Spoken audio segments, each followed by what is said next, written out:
10 article شروع کریں. بسم اللہ الرحمن الرحیم. السلام علیکم اسٹوڈنٹس، کیا حال ہے؟ ٹھیک ٹھاک؟ اچھا، امید ہے آپ کا ویکینڈ اچھا گزرا ہوگا. کلاس 10 میں آج جو ہے ہم یونٹ 1 کریں گے اور یہ ہے آپ کا لیکچر نمبر 3. ٹھیک ہے، ہمارے یونٹ کا نام کیا ہے؟ یونٹ کا نام ہے سمپلسٹی اینڈ ہیوملٹی آف حضرت محمد صلی اللہ علیہ وسلم. میں ایک بار پھر آپ کے لیے لکھ دیتا ہوں. یہ unit number 1، simplicity and humility of حضرت محمد صلی اللہ علیہ وسلم، اور یہ لیکچر نمبر 3 ہے. ٹھیک ہے، اچھا. امید ہے جو اس سے پچھلے لیکچرز تھے وہ آپ کی سمجھ میں آئے ہوں گے انشاءاللہ. ٹھیک ہے، اب ہم آگے بڑھیں گے. پیج 3 اور یہ پیراگراف 2 ہے.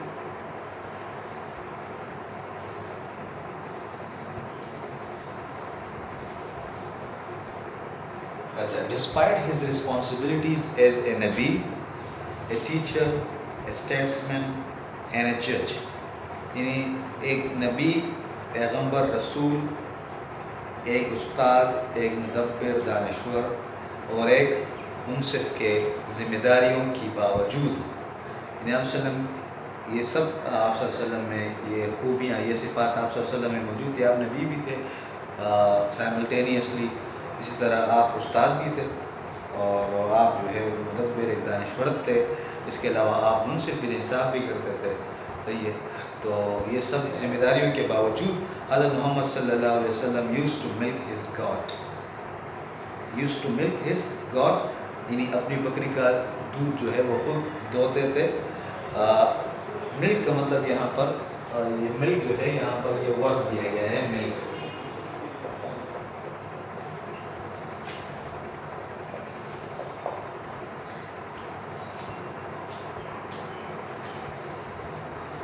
مین ہز کلوتھس، اپنے کپڑے خود جو ہے مرمت کرتے تھے. ریپیئر ہز شوز، اور اپنے جوتوں کی جو ہے وہ بھی آپ مرمت کرتے تھے. And help with the house hold work, اور گھر کے کام کاج میں جو ہے وہ بھی آپ صلی اللہ علیہ وسلم مدد کرتے تھے. ٹھیک ہے. یہ حدیث جو ہے یہ نمبر 7 ہے اور پیج نمبر 5 جو ہے اس پر اس کا ریفرنس دیا گیا ہے. اچھا. ہی صلی اللہ علیہ وسلم used to visit ailing persons. آپ صلی اللہ علیہ وسلم بیمار لوگوں کے پاس، آپ صلی اللہ علیہ وسلم بیمار لوگوں کے پاس جاتے تھے ان کی مزاج پرسی کرنے کے لیے، تیمارداری کرنے کے لیے. ایلنگ کہتے ہیں بیمار کو. ٹھیک ہے. and exhorted all Muslims to do likewise. exhort جو ہے یہ ہے ورب ہمارا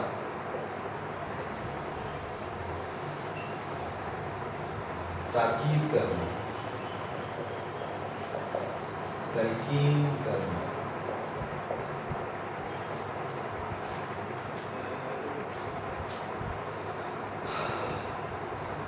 اور تمام مسلمانوں کو تاکید کرتے تھے، نصیحت کرتے تھے کہ اسی طرح جو ہے وہ عمل کریں، یہ اس طرح کا رویہ رکھیں.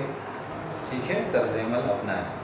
تو حدیث نمبر 8 میں ہے کہ آپ صلی اللہ علیہ وسلم بیمار لوگوں کی مزاج پرسی کے لیے جاتے تھے اور تمام مسلمانوں کو یہ تاکید کرتے تھے کہ وہ اسی طرح کا برتاؤ کریں، یعنی کہ وہ بھی جو بیمار لوگ ہیں، ٹھیک ہے، اور جو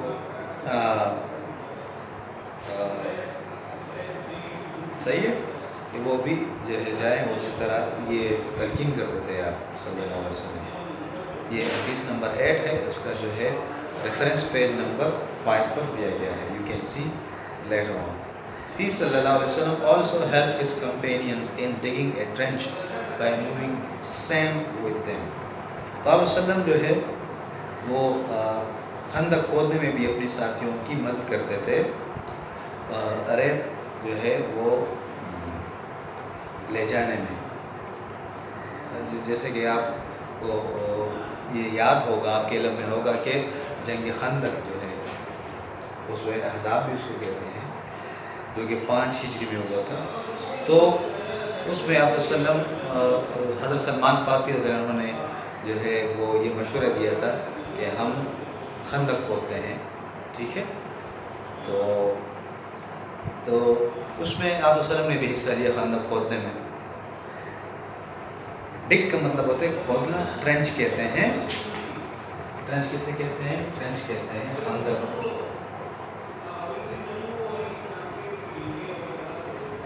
یہ ہو گیا خندق.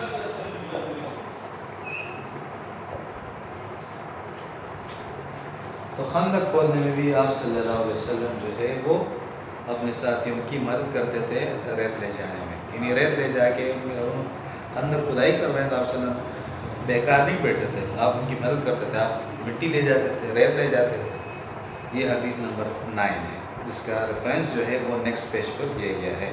وین ایور ہی صلی اللہ علیہ وسلم visited a person he would first great ہم. آپ صلی اللہ علیہ وسلم جب کبھی بھی کسی شخص سے ملنے کے لیے جاتے تو کیا کرتے؟ ہی وڈ فرسٹ گریٹ ہم. تو آپ صلی اللہ علیہ وسلم پہلے سلام کرتے، سلام کرنے میں پہل کرتے. جس 2 بندے ابھی آپس سے مل رہے تو آپ صلی اللہ علیہ وسلم کیا کرتے تھے؟ پہل کرتے تھے سلام کرنے میں، السلام علیکم ورحمۃ اللہ وبرکاتہ. And then take his permission to enter the house. اچھا. Whenever he visited a person, he would first greet him and then take his permission to enter the house. اچھا، یہ بات کی جا رہی ہے یہاں پر کہ آپ صلی اللہ علیہ وسلم جب بھی کسی شخص سے ملنے جاتے ہیں، ٹھیک ہے، ان کے گھر پر جاتے ہیں ملنے کے لیے، تو آپ کیا کرتے تھے؟ علیہ وسلم پہلے جو ہے سلام کرتے تھے، پھر کیا کرتے تھے؟ پھر ان کی اجازت سے ان کے گھر کے اندر داخل ہوتے تھے. جیسے آپ سے کوئی ملنے آیا، ہمارا تو یہ روٹین ہے کہ ہم نوکنگ کرتے ہی نہیں اکثر اور اندر گھس جاتے ہیں، پھر بعد میں سلام دعا کرتے ہیں. نہیں، طریقہ یہ تھا آپ سلام کا کہ آپ کسی سے ملنے جاتے تھے تو پھر آپ نوکنگ کرتے تھے، سلام کرتے تھے. وہاں نوکنگ کے بجائے بلکہ سلام کرتے تھے، وہ آواز بلند، ٹھیک ہے، بآواز بلند سلام کرتے تھے. اور پھر جو ہے اگر وہ اجازت دیتے تب آپ سلم گھر کے اندر داخل ہوتے. تو یہ آپ سلم کا یہ طریقہ کار تھا. He صلی اللہ علیہ وسلم advised the people to follow this etiquette. Etiquette کسے کہتے ہیں؟ جی، ایٹیکیٹ ہے، یہ ہے ناؤن.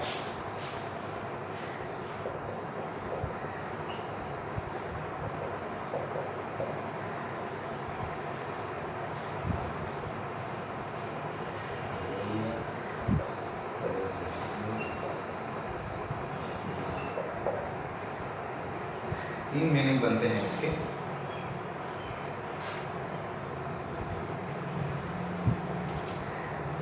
تو آپ صلی اللہ علیہ وسلم لوگوں سے کو یہ نصیحت کرتے تھے کہ وہ اس طرز عمل پر چلیں. and not to get annoyed if anyone declined to give permission. اور یہ بھی کہتے تھے کہ اگر کوئی شخص آپ کو داخل اجازت دینے سے انکار کر دے، ڈکلائن کر دے، اگر آپ کو کوئی شخص اجازت دینے سے انکار کر دے، ڈکلائن کا مطلب ہوتا ہے انکار کرنا، تو پھر وہ اس پہ غصہ نہ ہو. سپوز آپ کس سے ملنے جا رہے ہیں، آپ سلام کرتے ہیں، نوک کرتے ہیں، اندر سے آپ کہتے ہیں کہ اجازت ہے، اور اندر سے آواز آتی ہے کہ نہیں، تو آپ صلی اللہ علیہ وسلم اپنے ساتھیوں سے کہتے تھے کہ آپ اس پر رد عمل مت ظاہر کریں، غصہ مت ہوں، کیونکہ for it was quite likely the person concerned was busy otherwise، کہ ہو سکتا ہے perhaps کہ جو وہ متعلقہ شخص مصروف ہو، اسی وجہ سے اس نے آپ سے انکار کیا. and did not mean any disrespect، اور اس کا مطلب کسی طرح کی بھی بے ادبی نہیں تھا.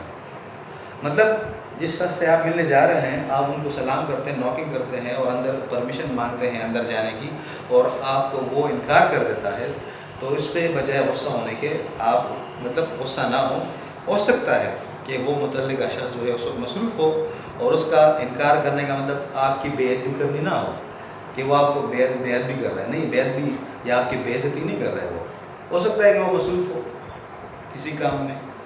تو آپ صلی اللہ علیہ وسلم جو ہے اپنے یہ لوگوں کو یہ تلقین کرتے تھے، وہ نصیحت کرتے تھے کہ اس طرز عمل پر جو ہے اس پر چلیں۔ کس طرز عمل پر؟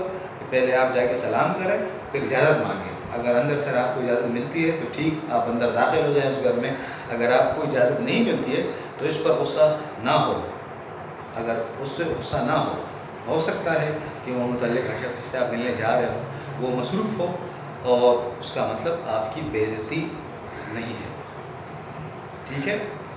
اچھا، نیکسٹ پیراگراف ہم پڑھیں گے۔ حضرت محمد صلی اللہ علیہ وسلم was always the first to greet another۔ اچھا، آپ وسلم ہمیشہ دوسروں کو سلام کرنے میں پہل کرتے تھے۔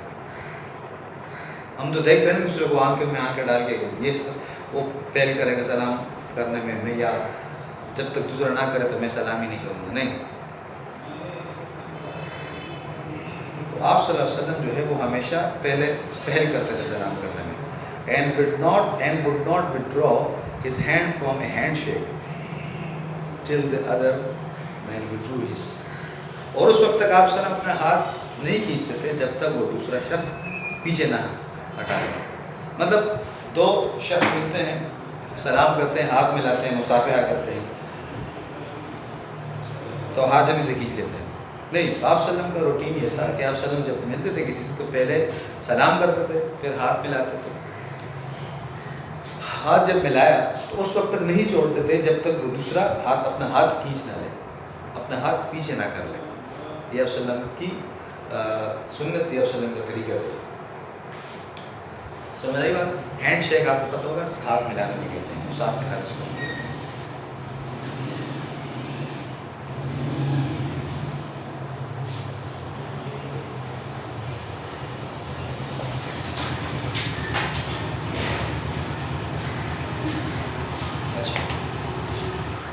اس کے بعد ہے کہ one wanted to say something in his ears۔ اگر کوئی شخص آپ کے کان میں کچھ کہنا چاہتا، اس طرح کوئی شخص کوئی امپورٹنٹ بات جو ہے آپ سے کہنا چاہ رہا ہے تو کیا کرتے تھے؟ he would not turn away till one had finished۔ اس وقت تک آپ صلی اللہ علیہ وسلم اپنا کان نہیں ہٹاتے تھے جب تک وہ اپنی بات مکمل نہ کر لے۔ یعنی کوئی شخص اگر آپ صلی اللہ علیہ وسلم کے کان میں کچھ کہنا چاہتا تو آپ صلی اللہ علیہ وسلم اپنے کان ان کی طرف رکھتے تب تک جب تک وہ اپنی بات مکمل نہ کر لے۔ یہ آپ صلی اللہ علیہ وسلم کا طریقہ کار ہے۔ سمجھ آئی بات؟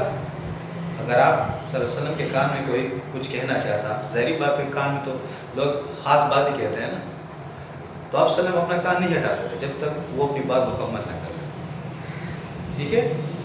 انس رضی اللہ عنہ، one of Hazrat Muhammad sallallahu alaihi wasallam companions said، انس رضی اللہ عنہ جو ہے وہ حضور کے ایک صحابی تھے، وہ انہوں نے فرمایا that there was no person whom they loved more than the Nabi حضرت محمد صلی اللہ علیہ وسلم۔ یعنی کہ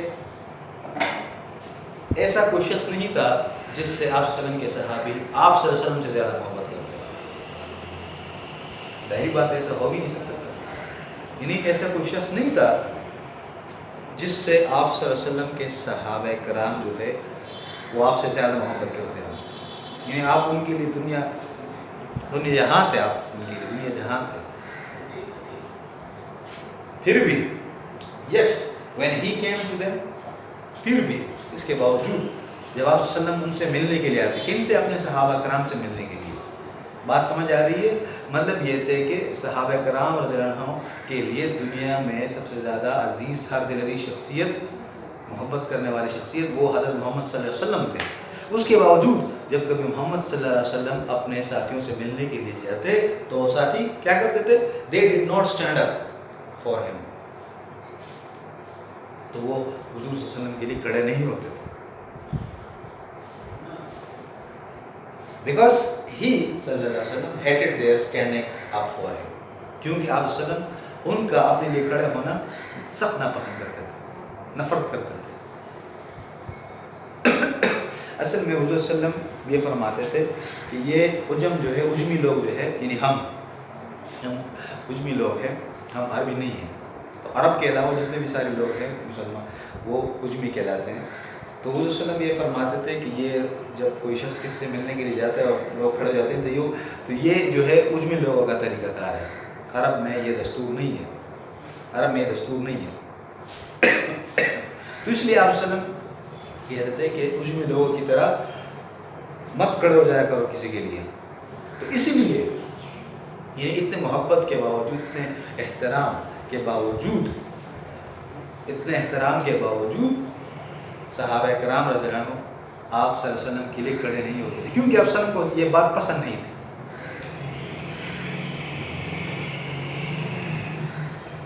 ٹھیک ہے.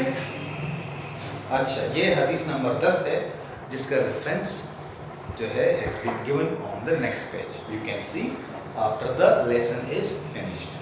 He صلی اللہ علیہ وسلم would himself, however, stand up when any dignitary came to him. Dignitary یہ کہتے ہیں ممتاز معزز شخصیت کو.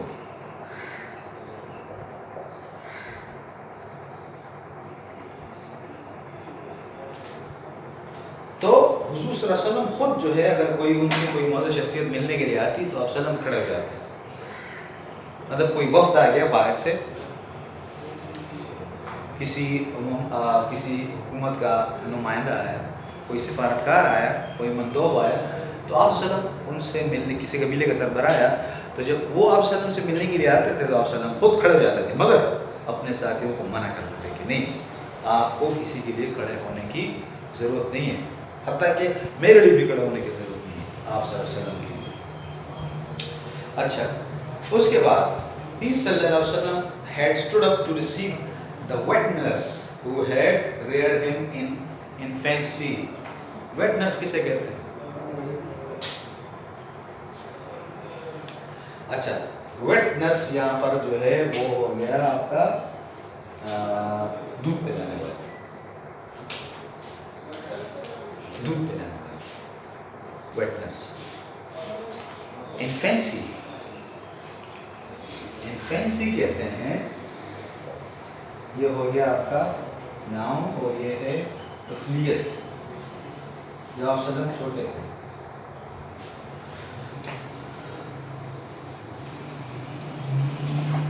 رضائی ماں، ہم ویٹ نرس کے لکھتے ہیں رضائی ماں.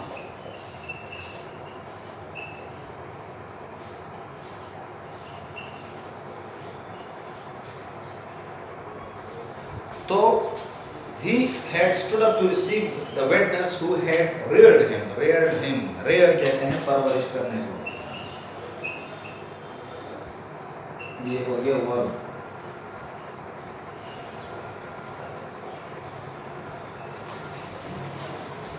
تو جب کبھی وہ رضائی ماں آپ سے ملنے کے لیے آتی، جنہوں نے آپ کی بچپن میں جو ہے پرورش کی تھی، تو آپ صلی اللہ علیہ وسلم کھڑے ہو جاتے and would spread his own sheet for her، اور ان کے لیے اپنی چادر بچھاتے بیٹھنے کے لیے. his foster sister، ان کی رضائی بہن جو تھی، was given similar treatment. ان کی جو رضائی بہن تھی ان کو بھی آپ صلی اللہ علیہ وسلم اسی طرح کا، ان سے بھی آپ صلی اللہ علیہ وسلم اسی طرح کا برتاؤ کرتے تھے. ٹھیک ہے، یہاں تک جو ہے ہماری کلاس ہوئی. انشاءاللہ نیکسٹ کلاس جو ہے ہم پھر شروع کریں گے. یہ امپورٹنٹ آپ سر نوٹ بک میں وہ نوٹ کریں. ٹھیک ہے، اگر کوئی کسی طرح کا کویشچن ہو تو آپ جو ہے میرا وہ بتائیں، آپ ہم سے رابطہ کر سکتے ہیں اس واٹس ایپ نمبر کے ذریعے، یا فزیکلی آپ اسکول آ سکتے ہیں. Thank you very much.